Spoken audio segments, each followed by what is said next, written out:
Район хуҗалыклары басуларында шәмле хезмәт кайный.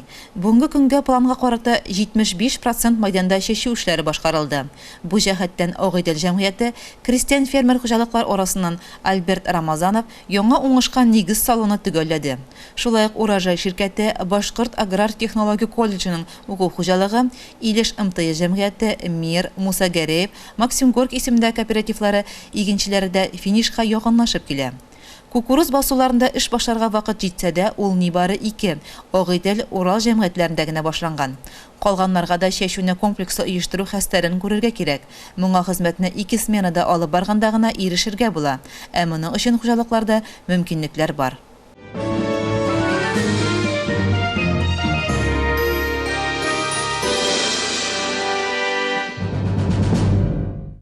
Муниципаль район хакимияте һәм авыл хуҗалыгы идарәлеге мөһим компания чәчү барышында 5 көн сайын йомгаклар ясап алдынгыларны бүләкли.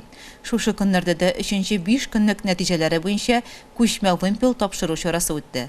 Бу юлы басу батырларыбыз 2 категорияга бүленеп, культивация һәм чәчүне тагылмаган импорт комплексында башкаручылар арасында билгеләнде. Җиңүчеләргә бүләкләрне район авыл хуҗалыгы идарәсе начальнигы орынбасары Марсель Файзуллин тантаналы рәвештә тапшырды. Югары бүләкләргә Агыйдел җәмгыятеннән Зәбир Латыйпов, Гөлүс Сиддиков һәм Урал хуҗалыгыннан Рөстәм Габдуллин лаек булды.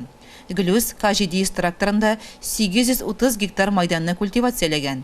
Зәбир ДТ-75 тракторына тагылган СЗ чәчкече белән 720 гектарда. Рөстәм Агротрон тракторына тагылган Цитан 1200 чәчү комплексы белән 807 гектарда чәчү эшләрен башкарган.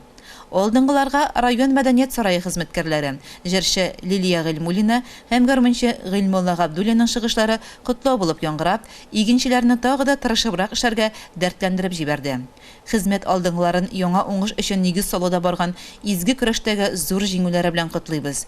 Күчмә вымпелны кулларыгызда ныклы тотыгыз, ә башкалар зур фидакарлык күрсәтүчеләрдән үрнәк алыгыз.